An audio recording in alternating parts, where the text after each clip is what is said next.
na sa Taiwan mula sa Japan ang abo ng mga labi ni Barbie Hsu o mas kilala bilang si Sanchay ng Meteor Garden.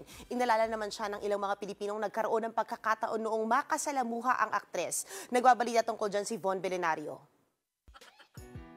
2018 pa nang mangyari ang ultimate fangirl moment ni Victoria. Yan ay nang makita, makapagpa-picture at mayakap ang idol niyang si Barbie Hsu.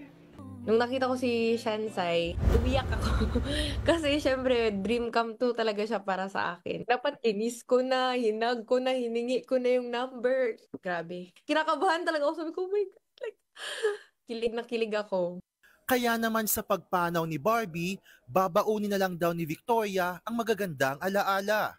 Barbie Hsu, you've been a part of my childhood and I'm really happy na even though nawala ka ng medyo maaga, I was able to see you in person.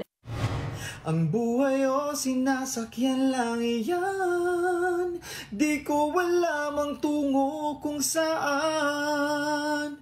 Throwback naman ang handog ni Josh Santana, ang singer na nagpasikat sa Filipino version ng King Fideyi na Biyahe sa hit series na Meteor Garden. Being chosen as the voice to interpret the message of Meteor Garden, thank you very much from the bottom of my heart. It really changed my life the way it did yours. Until tumanda ka and until now you're being appreciated as a character, one of the characters sa Meteor Garden. Malayo ako, hindi mo ako kilala, pero umabot sa akin yung liwanag na shinare mo sa mundo. Ang hanap ko ay yung pag-ibig, magkasama nating damhin ang pag-ibig. Emosyonal ding inawit muli ni Michelle Ayalde ang Hanap Ko, ang Filipino version ng Meteor Garden song na Miyaw Di Ay. Si Michelle aminadong sobrang naapektuhan sa nangyari kay Barbie.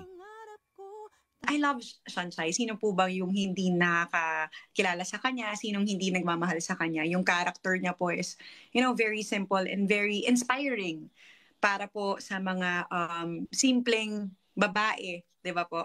Yun po yung naramdaman ko. Sobrang nalungkot po talaga ako. Ako si Von Belenario para sa 1PH.